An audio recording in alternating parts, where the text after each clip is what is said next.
My name is Emily Carson and I was 19 when I realized my mom had been poisoning my entire childhood with a lie I never saw coming. She did not yell when she told me. That was the worst part. She just sat across from me at the kitchen table, hands folded like she was about to discuss the weather, and said, "Your father did not abandon us, I drove him away." The words hung in the air like smoke. I stared at her, waiting for context, waiting for the punchline, waiting for anything that would make that sentence make sense. But Margaret Carson, my mother, just looked at me with those calm, unreadable eyes she always wore when she wanted to stay in control. "What do you mean you drove him away?" I asked. My voice sounded small, like I was 6 years old again, asking why Daddy was not coming home for my birthday. She sighed the way she always did when I asked questions she did not want to answer. "I mean exactly what I said, Emily. Your father wanted to be in your life. I made sure he could not." My stomach dropped. For 13 years I had believed a story. A simple, clean story that everyone in my life had accepted without question. My father, Thomas Carson, was a deadbeat. He left when I was 6. He never called, never wrote, never sent birthday cards or Christmas presents. He vanished like we meant nothing to him. My mom told me he chose his freedom over his family. She told me some men are not built for responsibility. She told me we were better off without him. And I believed her. Why would not I? She was my mom. She was the one who stayed. She was the one who worked double shifts and made sure I had everything I needed. She was the hero in the story she wrote for us. But now, sitting in that kitchen with the afternoon light slicing through the blinds, I realized the story was fiction. And she was the author. "You are lying," I said, but even as I spoke, I knew she was not. There was something about the way she looked at me, something tired and almost relieved, like she had been carrying this secret for too long and finally decided to drop it at my feet. "I am not lying," she said. "I wish I were." My hands started shaking. I pressed them flat against the table to steady myself. "Why are you telling me this now?" Margaret leaned back in her chair, crossing her arms like she was defending herself from an attack I had not even launched yet. "Because you are an adult now, because you deserve to know the truth, and because," she paused, her jaw tightening, "because he reached out to me last week. He wants to see you." The room tilted. My father, the man I had spent over a decade hating, resenting, erasing from my thoughts every time his ghost tried to creep back in. He wanted to see me. And my mother, the woman who had spent 13 years telling me he did not care, was the reason we had been apart. "Start from the beginning," I said, my voice sharper now. "Tell me everything." She did not want to. I could see it in the way she hesitated, in the way her fingers drummed against her arm like she was calculating how much truth she could get away with revealing. But I was not 6 anymore. I was not going to let her control the narrative this time. "We fought a lot," she began. "Your father and I, about money, about parenting, about everything. He thought I was too strict with you. I thought he was too soft. He wanted to move to another city for a better job. I wanted to stay close to my family. It was constant, exhausting." I remembered the fights, vague, muffled arguments behind closed doors when I was little. The tension that lived in our house like a third person. I remembered my mom's sharp tone and my dad's quiet, tired responses. But I also remembered him reading to me before bed, remembered his laugh, remembered the way he called me little bird because I used to hum all the time. "So you fought," I said. "That does not explain why you drove him away." Margaret's face hardened. "One night he told me he was leaving. He said he could not do it anymore. The fighting, the tension, me. He said he was moving to Seattle for a job opportunity and he wanted to take you with him." My breath caught. "He wanted me." "He wanted custody," she corrected like it was different. "He thought you would be better off with him, that I was damaging you with my rules and my expectations. He actually said that to me, Emily. He said I was damaging you." I could hear the bitterness in her voice, sharp and old like a wound that never healed. But I also heard something else underneath it. Fear. She had been afraid of losing me. "What did you do?" I asked, though I already knew the answer was going to hurt. "I told him if he tried to take you, I would make sure he never saw you again," she said. "And when he said he would fight for you, I made good on my promise." The confession sat between us like a bomb she had just armed. I felt my pulse in my throat. "How?" Margaret looked away, staring at the wall like the answer was written there. "I told him I would file a restraining order. I told him I would accuse him of things that were not true. I told him I would make sure every lawyer, every judge, every social worker believed he was dangerous. And I told him that even if he won in court, I would make sure you hated him so much that you would never want to see him anyway. My chest felt tight, I could not breathe right. You threatened him. I protected you, she snapped, her voice rising for the first time. He was going to rip you away from everything you knew, from me, from your school, from your friends. He was going to take you across the country and start over like I did not matter. So you made him disappear instead, I said, my voice cold. She flinched just slightly. I gave him a choice. He could stay in your life if he stayed in town, followed my rules and accepted that I had primary custody, or he could leave and never contact you again. He chose to leave. Because you gave him an impossible choice, I shouted, standing up so fast my chair scraped against the floor. You backed him into a corner and made it look like he abandoned me when really you pushed him out. Margaret stood too, her face flushed. I did what I had to do to keep you safe. Safe from what? I yelled. From a father who loved me, from a parent who actually wanted me. From a man who was selfish enough to leave, she yelled back. And there it was, the truth under the truth. She had not driven him away to protect me. She had driven him away because he left her, because he chose himself over her, and she made sure I paid the price for it.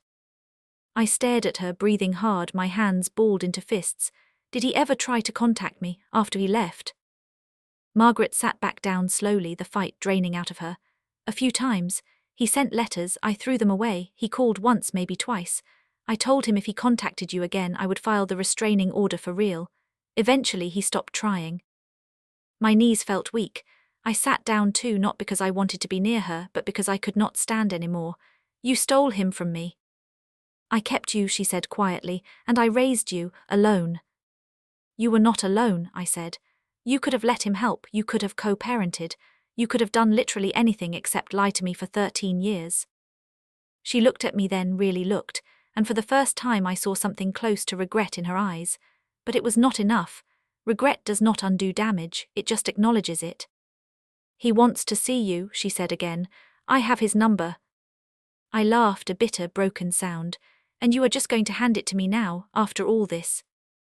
I am trying to do the right thing, she said. You are trying to control the damage, I shot back. You are telling me now because you know if he reaches me first I will find out what you did anyway. This is not honesty. This is damage control. Margaret did not argue. She reached into her pocket and pulled out a folded piece of paper. She set it on the table between us. A phone number, 10 digits that represented a lifetime I never got to have. I stared at it like it might burn me. Part of me wanted to grab it immediately.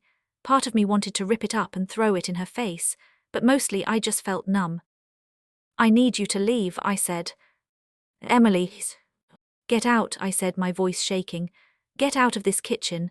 Get out of my sight. I cannot look at you right now. For once she did not argue. She stood, hesitated like she wanted to say something else, then walked out. I heard her footsteps on the stairs, heard her bedroom door close. And then I was alone with a phone number and a truth I did not know how to carry. I picked up the paper. The handwriting was my mom's, neat and controlled like everything about her, but the number belonged to someone else, someone I had spent 13 years hating, someone who maybe did not deserve it. My hands were still shaking when I pulled out my phone. I did not overthink it. If I did, I would talk myself out of it. I typed the number in, stared at it, and then pressed call before fear could stop me. It rang once, twice, 3 times. My heart was slamming against my ribs. Then a voice, deep, familiar in a way that made my chest ache. Hello. I opened my mouth but no sound came out at first. I swallowed hard and tried again. Is this Thomas Carson? There was a pause, a long, heavy pause that felt like it carried 13 years of silence. Yes, he said carefully. Who is this? My throat tightened. I closed my eyes and forced the words out. This is Emily, your daughter. The silence that followed was louder than anything I had ever heard. I could hear him breathing on the other end, could almost feel the shock radiating through the phone. Emily, he finally whispered, and his voice cracked on my name. Oh my God, Emily.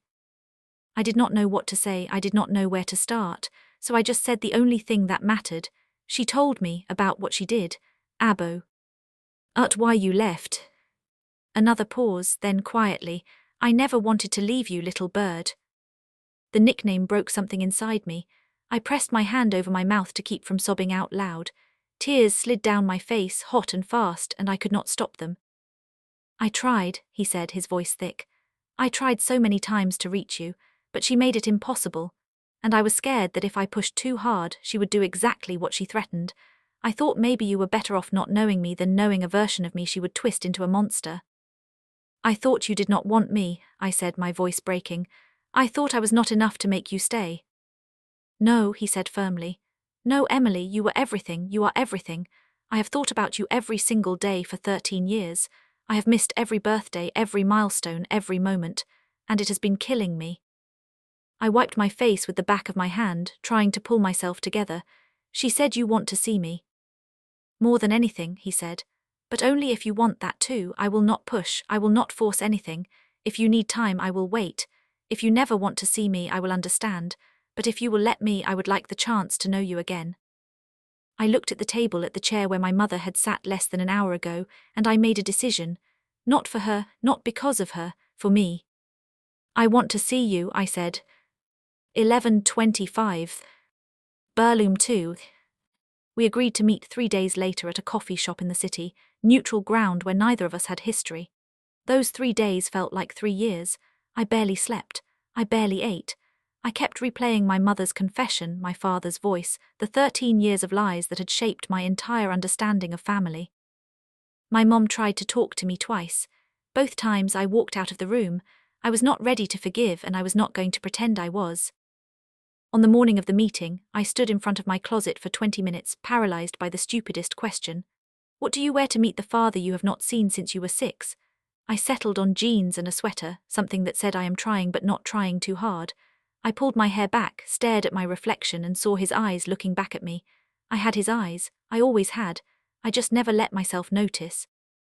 The drive to the city felt endless. My hands gripped the steering wheel so tight my knuckles turned white. I kept rehearsing what I would say, how I would act, whether I should hug him or shake his hand, or just stand there awkwardly until someone broke the silence. When I walked into the coffee shop, I spotted him immediately. He was sitting by the window, hands wrapped around a cup he had not touched, eyes scanning the door like he had been waiting his whole life for this moment. And when he saw me, he stood up so fast he almost knocked his chair over. For a second we just stared at each other. He looked older, of course, greyer, lines around his eyes that had not been there before, but he also looked exactly like I remembered, like the man who used to carry me on his shoulders and make me laugh until my stomach hurt. Emily, he said, and his voice was soft, careful, like he was afraid I might disappear if he spoke too loud. Hi, I said, and my voice came out smaller than I wanted. He took a step forward, hesitated, then opened his arms. Can I? I did not let him finish. I crossed the distance and hugged him, and the second his arms closed around me I started crying. Not quiet tears, ugly, gut-wrenching sobs that I could not control. All the grief I had buried for 13 years came pouring out, and he just held me, one hand on my back, the other in my hair, whispering, I am sorry, I am so sorry. We stayed like that for a long time, long enough that other customers started glancing over. I did not care. For the first time in 13 years I felt like I had a father again. When I finally pulled back, my face was a mess. He handed me a napkin from the table, smiling through his own tears. You grew up, he said. You are so beautiful. I laughed, a wet, broken sound. You missed a lot. I know, he said, and I hate that I did. We sat down, and for the first hour we just talked. Small things at first, what I was studying in college, where he lived now, what he did for work. It felt surreal, like we were filling in the gaps of a story that had been paused mid-sentence. But eventually the conversation turned heavier. I needed to know. I needed to understand what had really happened the night he left. She said you wanted to take me to Seattle, I said. She said you wanted full custody. He nodded slowly. I did, not because I wanted to shut her out, but because I thought it was the best thing for you. The fighting between us was getting worse. You were starting to notice. I did not want you growing up in a war zone. So you were going to take me away from her. I was going to ask for primary custody, yes, he said, but I was not going to cut her out. I wanted her to visit. I wanted us to co-parent from a distance. I thought if we had space we could stop hurting each other, and stop hurting you. I swallowed hard. What did she say when you told her? His jaw tightened. She told me I was selfish. She told me I was trying to punish her. And when I said I was going to file for custody anyway, she threatened me. With what? He looked down at his coffee, his hands trembling slightly. She said she would tell the court I was abusive. She said she would coach you to be afraid of me. She said she would make sure I lost everything, including you. My stomach turned. Would she have done it? I do not know, he said quietly, but I could not risk it.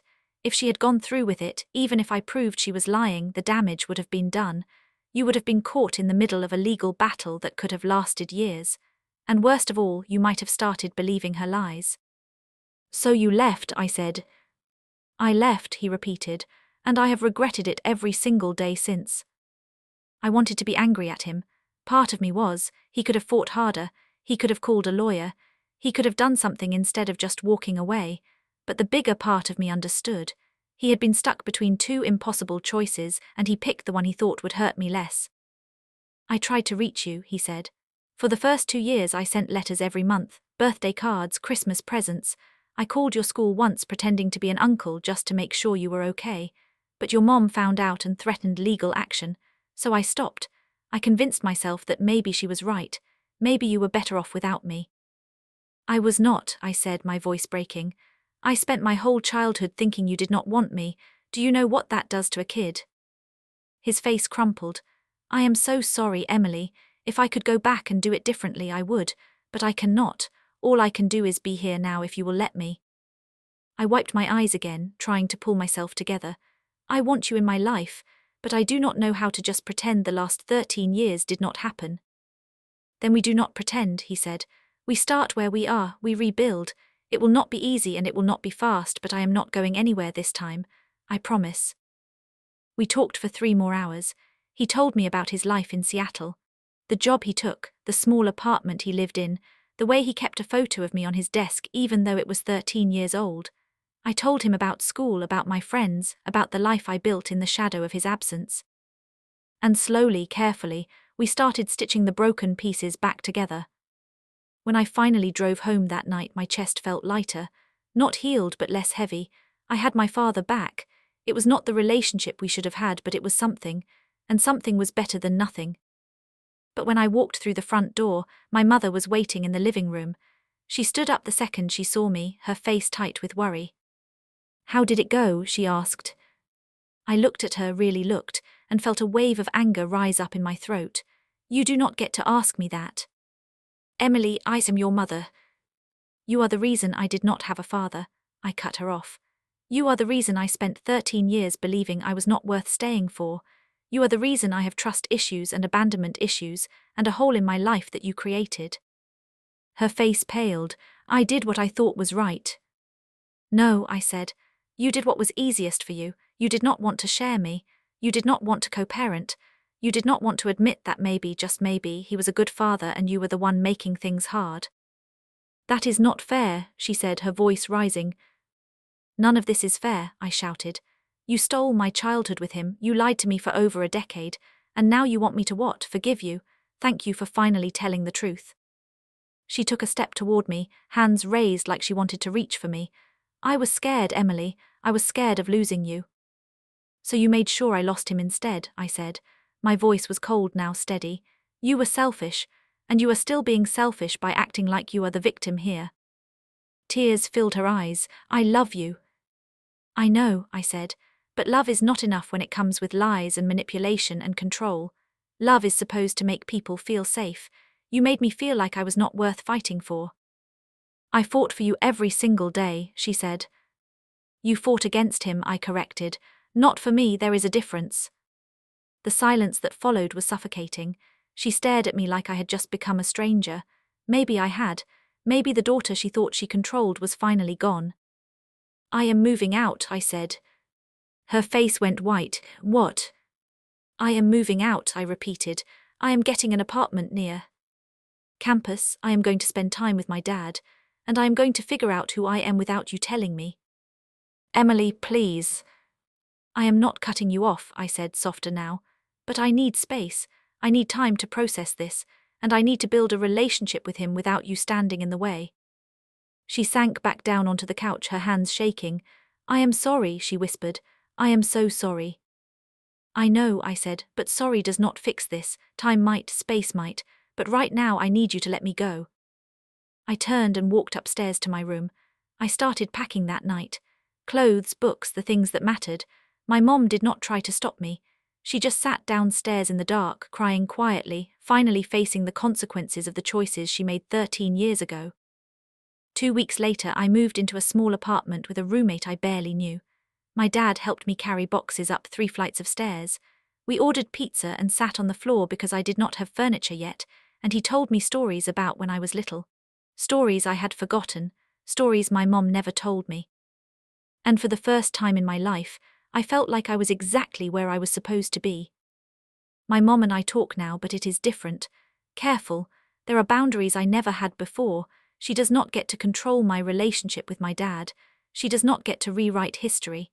And she does not get to pretend that her love erases her damage. Rebuilding with my father is not perfect either.